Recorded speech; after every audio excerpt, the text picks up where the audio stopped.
Hey, what's going on, man? It's your man, Abrew Yashar'el, back in the studio, man, with another one. Today, man, this topic came across my desk over the weekend when me and my wife was talking about.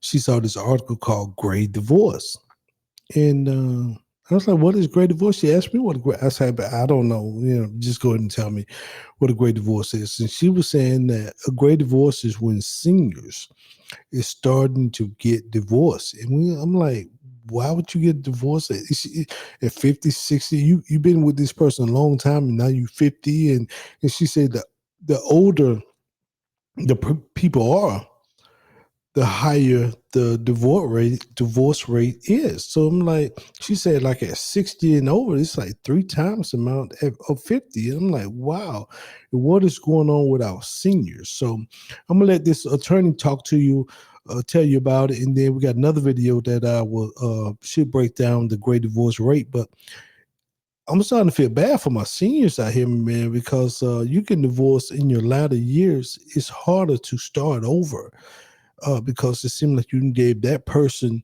so much of your time. And now you should be on the backside of kids, backside of the work, and you should be getting ready to travel and do all these other things. But now you get ready to go through a divorce. But let's see what she got to say. Tips from a divorce attorney. What is a gray divorce?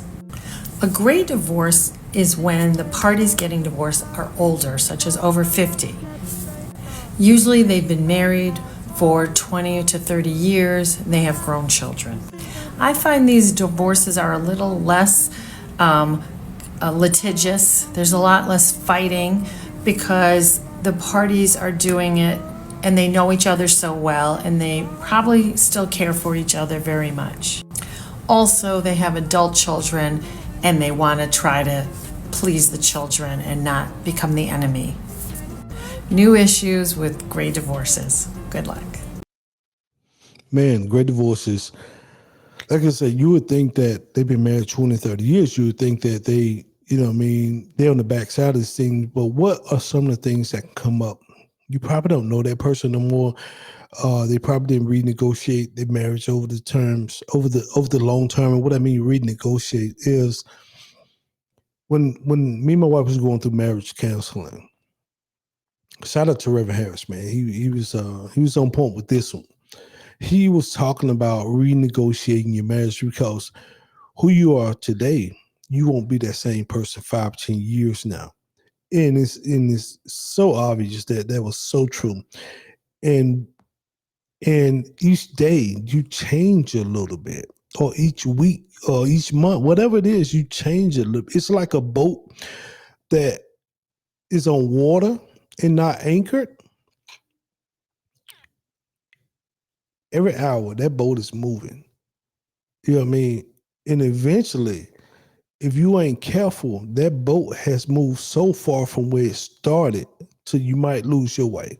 And I think a lot of people fail to renegotiate their marriage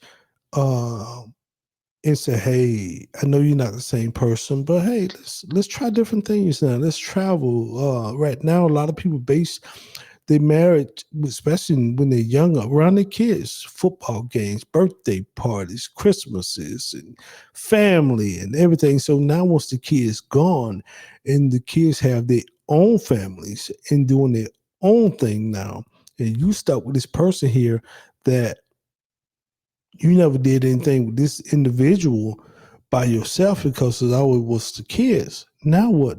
I don't know you no more. Or let's say Tom was the one that provided all his life. And Tom he provided for his family. Susan never worked. Tom go to work, then he might go to the bar with his fellows, and then he got weightlifting and on Thursday and shooting basketball on Friday. And Susan never had a life outside of Tom, but Tom have a life outside her, and then Tom can get caught up, and now he wants something else, or Susie could want something else. They grew apart over the years because there's no kids there, there's no glue there, and they never formed that foundation. So it's so many things, man, that can go wrong in your latter years of marriage if you're not renegotiating that marriage, man. Or Susan at work now, she's going back to work, and now she got her own money. She ain't depending on Tom. And Tom like, well, I used to do this and do that for us, and now you doing your own thing. You want girl trips or whatever. So once again, they grew apart. They didn't renegotiate their marriage over the time. So it's so many things that can happen in your latter years if you're not talking and communicating and always go back to it, renegotiating over time, because the kids eventually will grow up if that's what your marriage is based on. And let's see another video by my man. What he talking about? Of this thing called gray divorce. It's kind of crazy. It's this new trend that people are analyzing. But what they're saying is that couples that are over 50 are experiencing 2 times the divorce rate since 1990. It gets even wilder. Couples over 65 are experiencing 3 times the divorce rate since 1990. Now, obviously, there's some things financially that people can do to protect themselves post-nups, pre-nups, having visibility to all money circumstances because we know this is happening so much. But like, what's going on in the air that 2x divorce rate over 50 and 3x divorce rate over 65? What do you think? Like I said, man, people just growing apart now, or it could be a lot of factors. You know what I mean? You got these Cialis and Viagra out here, and Grandpa still trying to go strong, and Grandma like, hey, man, you take that thing somewhere else, man. I'm done. You know what I mean? It could be so many different factors. I saw one video that was sent to me. I don't know if I put that one out. We might put that out on another platform called Hospice Wife or something, a hospice. One of them pretty much where it was breaking down where older men was marrying younger women because they said their body was breaking down. They needed somebody to take care of them. It's all kind of stuff out here, man. So hospice wife, I don't know. You know what I mean? But it is alarming that the older you get, the more likely you are to get a divorce. You would think it's the other way around. The young people who's not mature enough to handle this and don't know how to live with a person, and they fighting all the time, because a lot of young people fight, man. You know what I mean? And I'm not talking about physically, but you're trying to set boundaries, you're trying to set guidelines in your marriage and relationship. Well, I'm gonna do this, you do this, and you who ate all this and who ate all that, and why the house. You know, there's a lot goes along with you starting out. I've been there. You know what I mean? I've been divorced, being vulnerable.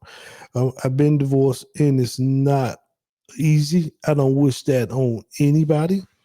Divorce, to me, it felt like the closest thing to losing losing a person, man. It hurts.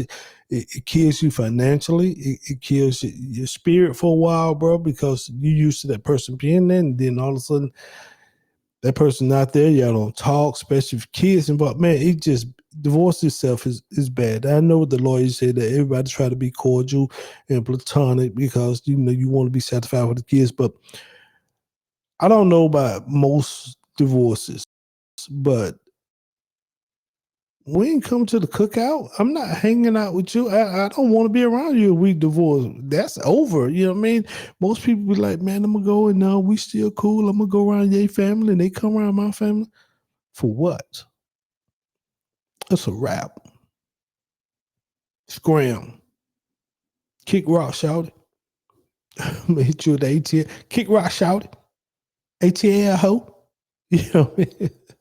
But unfortunately, it is a lot going on with the great divorces. So go look it up, man. Statistically showing there's people even in their 70s are getting divorced.